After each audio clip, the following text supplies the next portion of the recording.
Hello everyone, आपके अपने YouTube channel study point RC पर आप सभी का हार्दिक स्वागत है। तो आज की क्लास हमारी रहने वाली है पीएससी, एमटीएस और पोस्टमैन से रिलेटेड जितने भी हमारे जो प्रमोशन एग्ज़ाम होते हैं उनके लिए जो हमारी प्रारंभिक क्लास है, जो आज की पहली क्लास वो रहने वाली है। इसका मतलब हम इसे डेमो क्लास भी बोल सकते हैं।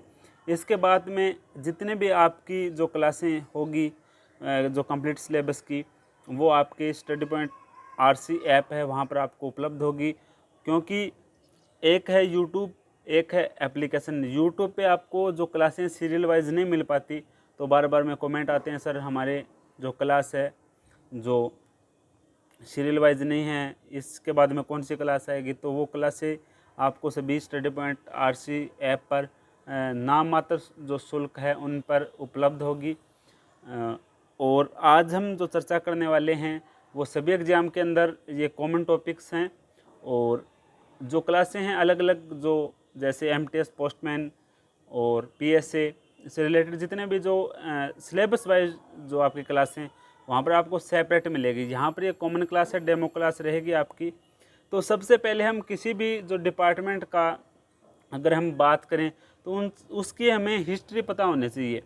हिस्ट्री का मतलब है कि अगर आप कोई मकान बना रहे हो तो सीधा आप उसकी छत नहीं लगेगी, सबसे पहले उसकी नींव भरी जानी चाहिए।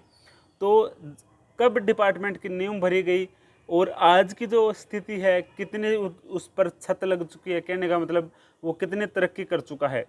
तो सबसे पहले हम बात करें 1207 ईस्वी में। तो 1207 ईस्वी में मैसेंजर पोस्ट सिस्टम की शुरुआत कुतुबुद्दीन ऐबक ने की थी। कब की थी भाई?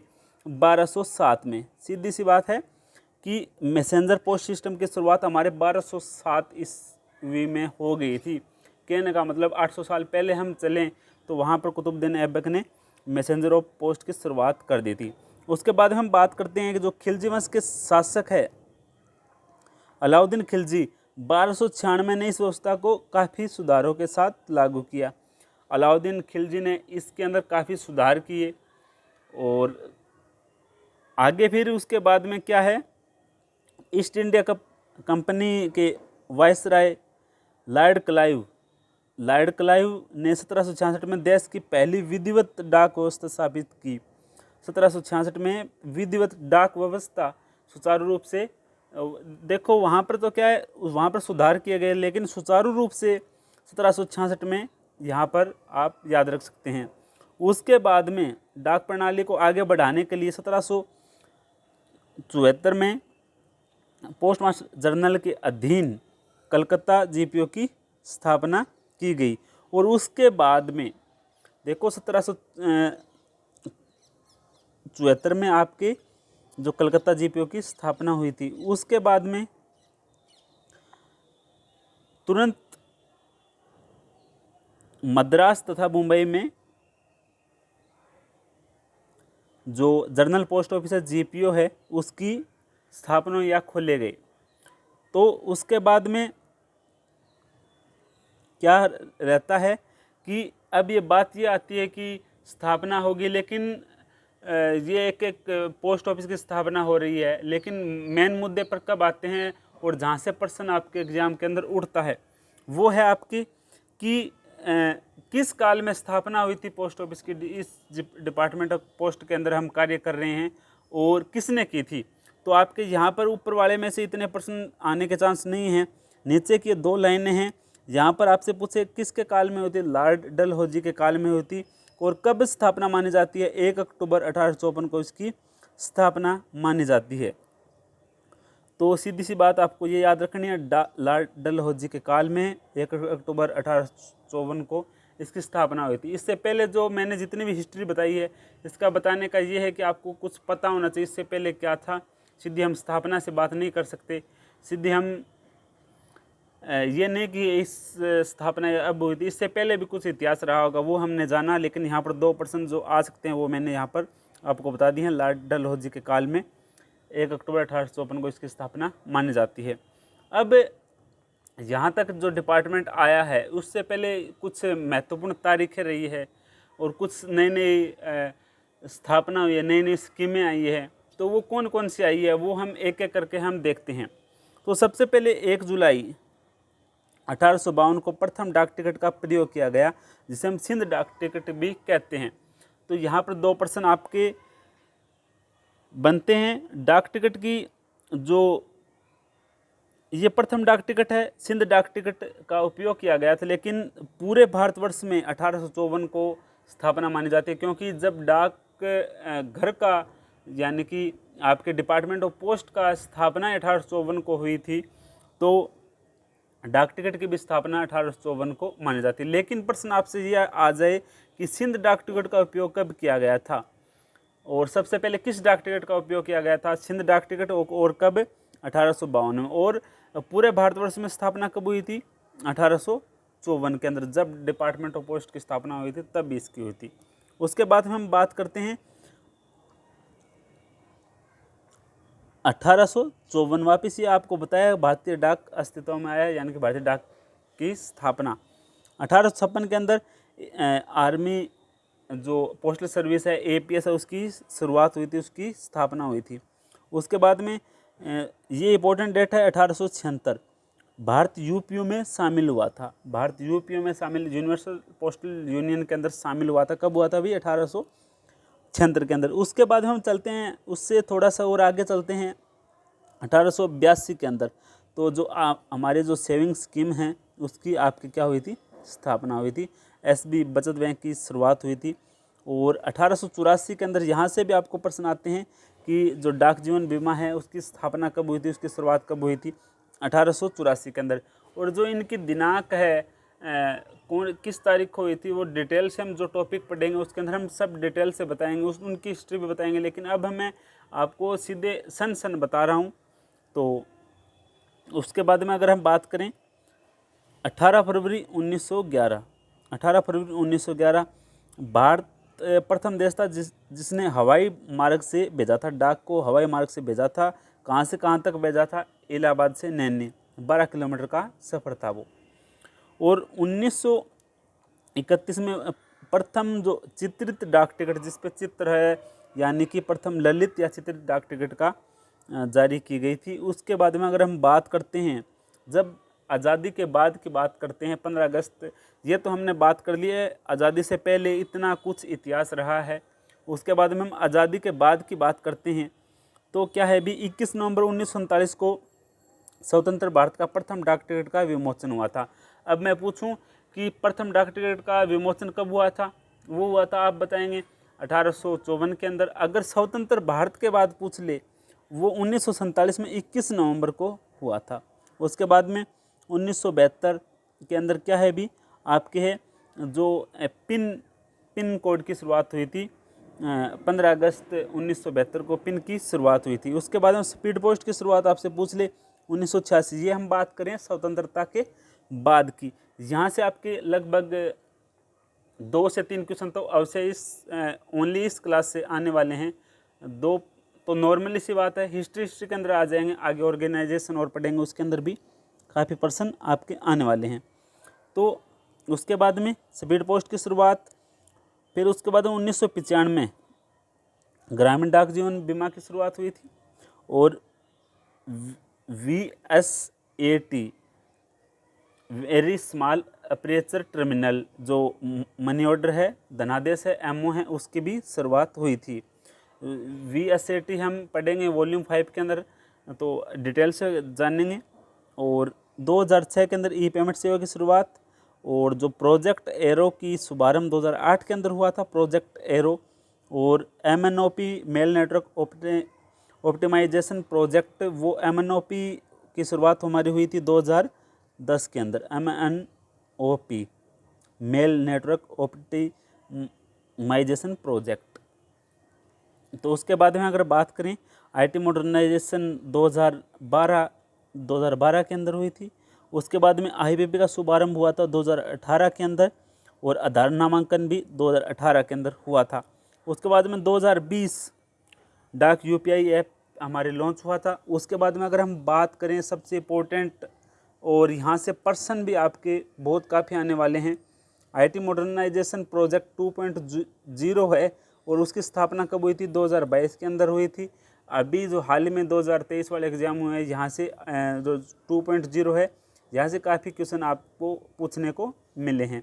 तो ये आपको याद रखना है कि इसका कितनी लागत हुई थी, क्या क्या प्रोजेक्ट रहे हैं, वो हम डिटेल से आगे सिलेबस के अंदर सभी को जानेंगे। तो यहाँ तक आपको हिस्ट्री समझ में आई होगी।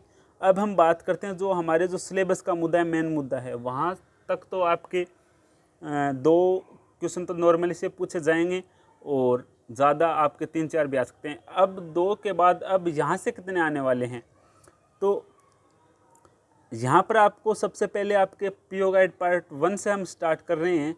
और सबसे पहले आपके जो सिलेबस में है जो है organization of DOP, department of post का संगठन क्या है, कैसे इसका संगठन है। तो सबसे पहले जो नियम 1 है, नियम 1 हम बात करते हैं तो कंट्रोल की बात आती है कि जो ऑर्गेनाइजेशन संगठन है इसका कंट्रोल कौन रखता है। तो सबसे पहले बात करें जो डाक विभाग के महानिदेशक डायरेक्टर जनरल जो न्यू दिल्ली के प्रशासनिक नियंत्रण में कार्य करता है, तो जो इसका कंट्रोल होता है जो महानिदेशक के पास होता है और प्रशासनिक नियंत्रण का कार्य करता है, जो प्रशासनिक एडमिनिस्ट्रेटिव जो कार्य है वो करते हैं। उसके बाद में जो डाक विभाग है वो आता है संचार मंत्रालय के अंदर। किसके अंतर्गत आता है भी? संचार मंत्रालय के अंदर। अब बात पूछ ले भी संचार मंत्रालय के अंतर्गत आता है तो संचार मंत्रालय को कौन संभालता है? तो संचार मंत्री संभालता है। वो कौन है भी? अश्विनी वैष्णव है। उसके बाद में अगर हम बात करें कि जो संचार राज्य मंत्री कौन है? देवू सिंह चौहान संचार राज्य मंत्री है। बात समझ में आ गई होगी। प्रशासनिक नियंत्रण डीजी के पास। उसके बाद में डाक विभाग आता है संचार मंत्रालय के अंतर्गत। उसके बाद में संचार मंत्री कौन है और राज्य संचार मंत्री कौन है। अब हम बात करेंगे जो अभी हमने देखा था उनके नाम जानेंगे। जो डीओपी का प्रशासनिक नियंत्रण है वो डीजी के पास होता है, अभी अभी जाना था। और वो कौन है? श्री आलोक शर्मा। कौन है अभी? श्री आलोक शर्मा। अब इसका हेड क्वार्टर कहाँ पर है अभी? हेड क्वार्टर है अभी न्यू दिल्ली के अंदर, डाक भवन न्यू दिल्ली के अंदर। और पिन कोड कितना है? 11,001। यहाँ से एक क्वेश्चन आपके आता ही आता है। पिन कोड काफ़ी सर्कल में पूछा था कि डाक भवन का पिन कोड कितना है? 11,001। उसके बाद में अगर हम बात करें जो डिपार्टमेंट का हेड कौन होता है, वो तो देखो एडमिनिस्ट्रेटिव कंट्रोल तो रहता है डीजी के पास, लेकिन वैसे हेड पूछें सेक्रेटरी ऑफ डिपार्टमेंट, जो सेक्रेटरी होता है, सचिव होता है, वो डिपार्टमेंट का हेड माना जाता है, तो वो है श्री विनीत पांडे। हाल ही में ये चेंज होते रहते हैं। जो हाल ही में है अभी करंट है, कहने का मतलब इस जुलाई 2023 की मैं बात कर रहा हूँ। अभी जो करंट है वो आपको बताए जा रहे हैं, लेकिन जो अपडेट होंगे वो आपको study point RC Telegram group पर आपको सभी अपडेट जानकारी वहाँ पर आपको मिल जाएगी। और बात करें सर्कल की, सर्कल हमारे कितने हैं? 23 सर्कल है। और सर्कल के अलावा एक हमारे है बेस सर्कल। कितना है भी? बेस सर्कल 1 है। तो बेस सर्कल 1 है। और जो अगर हम बात करें बेस सर्कल के अंतर्गत आता है जो आर्मी पोस्ट ऑफिस आते हैं, वो कितने जगह हैं भी? आर्मी पोस्ट ऑफिस 2 जगह हैं बेस सर्कल के अंतर्गत आते हैं। आर्मी पोस्ट ऑफिस कितने हैं भी? 2 है। वो कौन कौन से हैं भी? एक 56 एपीओ है, एक 99 एपीओ है। 56 एपीओ है उसको हम बोलते हैं 1 सीबीपीओ, और जो 99 एपीओ हम उसको बोलते हैं 2 सीबीपीओ। तो 56 एपीओ कहाँ पर अभी आपसे पूछ ले? दिल्ली। 99 एपीओ कहाँ पर अभी? कोलकाता। तो सबसे पहले आपको ध्यान रखना है बेस सर्कल 1 है। बेस सर्कल के अंतर्गत कितने आर्मी पोस्ट ऑफिस आते हैं? 2 आर्मी पोस्ट ऑफिस आते हैं। एक है 56 एपीओ, एक है 99 एपीओ। 56 एपीओ है दिल्ली में, 99 एपीओ है कोलकाता में। 56 एपीओ को हम बोलते हैं 1 सीबीपीओ और 99 एपीओ को बोलते हैं 2 सीबीपीओ। अब दिमाग में प्रश्न आ रहा होगा, सर सीबीपीओ क्या है? What is CBPO? सीबीपीओ होता है सेंट्रल बेस पोस्ट ऑफिस, यानी कि सेंट्रल बेस पोस्ट ऑफिस। और यहाँ पर आगे 1-2 लगे इनके, और उससे कोई फर्क नहीं पड़ेगा। अभी आपसे पूछ लिया कि इनका पिन कोड क्या होता है? 56 है, तो यहाँ पर 9000 स्टार्टिंग में आएगा, फिर बाद में आपके क्या रहने वाला है? 9000 और 56। यहाँ पर 900099, ये इनका पिन कोड हो गया। देखो यहाँ तक होगा पिन कोड 6 डिजिट का। 56 है तो 9000 56 900099, ये इनका पिन कोड होता है। अब हम बात करेंगे कि जो सर्कल है उसका हेड कौन होगा, उससे नीचे जो श्रृंखला है, जो ढांचा बना हुआ है, जो ऑर्गेनाइजेशन हम संगठन पढ़ रहे हैं उसके अंदर जो सर्कल है उसका हेड कौन होगा, डिवीज़न है, उसके बाद में रीजन है, डिवीज़न है, जो नीचे से नीचे जो स्तर आता रहेगा, जो सीडी है उसका हम हेड पढ़ेंगे, जो इसका हेड कौन है। तो सबसे पहले सर्कल का हेड का हम देखते हैं CPMG, chief post master general. फिर देखते हैं रीजन, सर्कल के बाद में जो निचली सीडी है वो रीजन है, वहाँ पर PMG पोस्ट मास्टर जनरल। उसके बाद में हम बात करते हैं डिवीज़न की। डिवीज़न के अंदर या तो SSP होता है या SP होता है, सुपरिटेंडेंट ऑफ पोस्ट या सीनियर सुपरिटेंडेंट ऑफ पोस्ट। उसके बाद में सब डिवीज़न की बात करते हैं तो वहाँ पर इंस्पेक्टर ऑफ पोस्ट या ESP, assistant superintendent of post होता है। उसके बाद में RMS डिवीज़न की बात करते हैं, जो रेलवे मेल सर्विस होते हैं, वहाँ पर SRM और SSRM होता है, superintendent of railway mail service, SRM और SSRM। उसके बाद में हम बात करते हैं PSD और CSD, वहाँ पर भी क्या होता है, SP होता है, सुपरिटेंडेंट होता है। PSD और CSD का हेड कौन होता है, हेड ऑफिस का पोस्ट मास्टर होता है, सब ऑफिस का सब पोस्ट मास्टर होता है, ब्रांच ऑफिस का ब्रांच पोस्ट मास्टर होता है। सबसे नीचे की जो CD है वो BPM यानी कि ब्रांच पोस्ट मास्टर। सबसे जो रीड की हेड है, जो न्यू है डिपार्टमेंट की, वो क्या है, BPM हमारे हैं। और उससे सबसे ऊपर हम बात करें सर्कल लेवल पर तो वो क्या है, हमारे CPMG है। और उसके बाद में पता ही आपको प्रशासनिक नियंत्रण DG के पास होता है, और जो हेड होता है डिपार्टमेंट का वो होता है सेक्रेटरी होता है। तो ये इस प्रकार से इसका संगठन या ढांचा हो गया। अब हम बात करेंगे कि जो सर्कल है और उनके हेड क्वार्टर कौन कौन से हैं और उसके अंडर में कौन कौन से जो क्षेत्र आते हैं, कौन कौन से स्थान आते हैं। तो सबसे पहले हम बात करते हैं उत्तर पूर्व, नॉर्थ ईस्ट के अंदर 6 राज्य आते हैं। कितने आते हैं अभी, 6 आते हैं। तो कौन कौन से आते हैं, इसके अंदर आते हैं अरुणाचल प्रदेश, मणिपुर, मिजोरम, मेघालय, नागालैंड, त्रिपुरा। और इनका हेड क्वार्टर ये यहाँ पर दिया गया है शिलोंग। तो बात करते हैं इसको हम कैसे याद करें, जो टोटल 6 है इनको हम कैसे याद करें। तो आपको याद करने के लिए मैं ट्रिक बता रहा हूँ, ATM 3 और N। ये याद करने के लिए ATM अरुणाचल प्रदेश, T का त्रिपुरा, उसके बाद M3 मणिपुर, मिजोरम, मेघालय, N का फिर नागालैंड, ATM के पावर 3 फिर N। ठीक है जी। उसके बाद हम आगे बढ़ रहे हैं, तेलंगाना है, वो 23वां हमारा सर्कल है। और जो 23 ही सर्कल है, सबसे नवीनतम सर्कल आपसे पूछ ले कौन सा है, तेलंगाना है। मुख्यालय हैदराबाद सिटी है और कौन सा आता है, तेलंगाना इसके अंडर में आता है। केरल का है आपके तिरुवनंतपुरम, और उसके अंदर कौन कौन आता है, केरल आता है, लक्षद्वीप आता है और माहे। पांडिचेरी का जो आपके माहे है वो इसके अंतर्गत आता है। और आपके जो पांडिचेरी का यमन है वो आंध्र प्रदेश का अंदर आता है। देखो यहाँ पर आंध्र ए से, और यहाँ पर देखो यमन या अमन, तो ए से देखो, ए ऐसे हम इसको याद रख सकते हैं, यमन इसके साथ है, माहे आपके याद है केरल के साथ है। तो आप याद कर सकते हैं केरल के साथ में केरल, लक्षद्वीप, माहे, आंध्र प्रदेश के साथ में आंध्र प्रदेश, यमन, और जो पांडिचेरी का यमन है वो है। और उसके बाद हरियाणा, तो उसका अम्बाला कैंट है। और आंध्र प्रदेश का जो मुख्यालय है विजयवाड़ा, अम्बाला कैंट। उसके बाद में असम गुवाहाटी है और इसके अंतर्गत असम में आता है। बिहार का पटना किसके अंतर्गत आता है, बिहार के अंदर। और छत्तीसगढ़ का रायपुर, छत्तीसगढ़ इसके अंतर्गत आता है। तो ये आपको याद करने पड़ेंगे। अगर याद नहीं हो रही तो आप हमें बताएं, जो हमने एक यूट्यूब पे इसके अलावा एक ट्रिक्स के द्वारा ये सर्कल से भी याद कराए हुए हैं, और वो वीडियो भी आप देख सकते हैं। अगर आपको कोई भी डाउट्स रहते हैं, याद नहीं होते, तो आप हमें कमेंट बॉक्स में ज़रूर लिखें।